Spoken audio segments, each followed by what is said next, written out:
ती एक तरुणी होती। तिचं वय फक्त 23 वर्ष होतं। आयुष्याची नवी सुरुवात, स्वप्नांची सजलेली घरटी आणि प्रेमाचा विश्वास घेऊन ती सासरी गेली। पण नशिबात काय लिहिलं होतं? रोजचा मानसिक छळ, संशयाचं सावट आणि न संपणारी हुंड्याची मागणी। शेवटी एका दिवसाने तिचा कोंडलेला श्वास थांबवला। घराचं दार आतून बंद केलं आणि पसरली एकच शांतता, जी तिच्या आत्म्याची किंकाळी होती। ही गोष्ट आहे वैष्णवी हगवणेची, एका सुनेची, एका मुलीची, एका बहिणीची, जिनं हुंड्याच्या नरकात स्वतःचा जीव गमावला।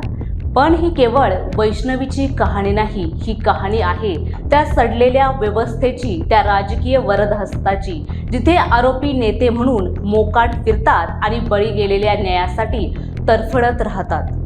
नमस्कार, मी प्रतीक्षा ताजने, पुणे प्राईम न्यूजमध्ये आपलं स्वागत। या व्हिडिओच्या माध्यमातून आपण पुण्यात घडलेलं वैष्णवी हगवणे हत्या प्रकरण नेमकं काय आहे ते समजून घेण्याचा प्रयत्न करणार आहोत।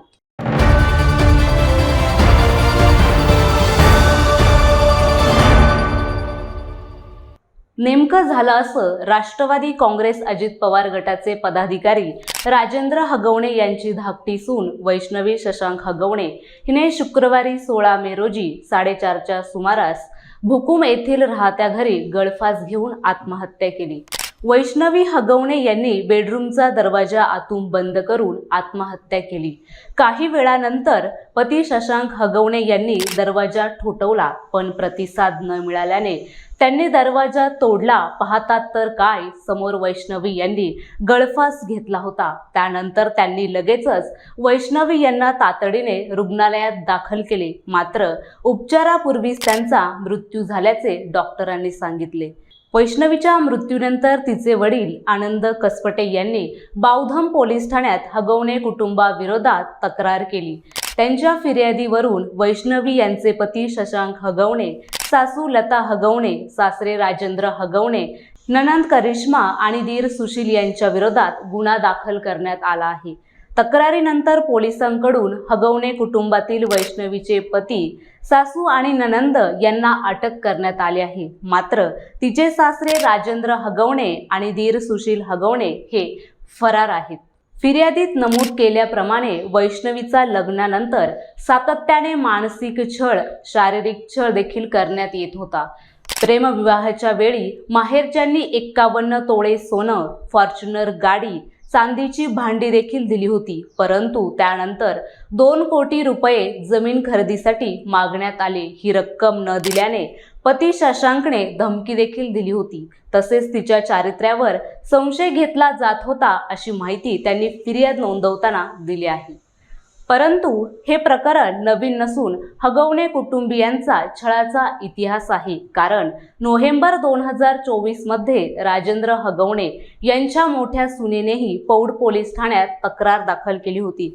त्या तक्रारीत सासरे राजेंद्र हगवणे यांनी कपडे फाटेपर्यंत मारहाण केली आणि मनाला लज्जा निर्माण होईल असे कृत्य केल्याचे नमूद आहे। मात्र राजकीय दबावामुळे त्यावेळी कोणतीही कारवाई झाली नाही। कारण राजेंद्र हगवणे हे अजित पवार गटाशी संबंध असल्यामुळेच त्यांच्यावर कारवाई होत नसल्याचा आरोप वैष्णवीच्या कुटुंबियांनी केला आहे। परंतु पोलिसांनी मात्र हे आरोप फेटाळून लावले आहेत।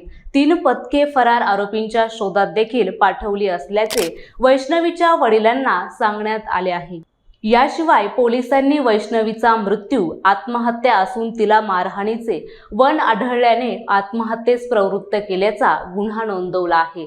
दरम्यान आता या संपूर्ण प्रकरणानंतर वैष्णवीचे वडील आनंद कसपटे यांनी अजित पवार यांच्याकडे आपल्या लाडक्या बहिणीला न्याय मिळवून देण्याची विनंती केली आहे। त्यांनी गरज पडल्यास अजित पवारांशी थेट संवाद साधण्याचीही तयारी दर्शवली आहे।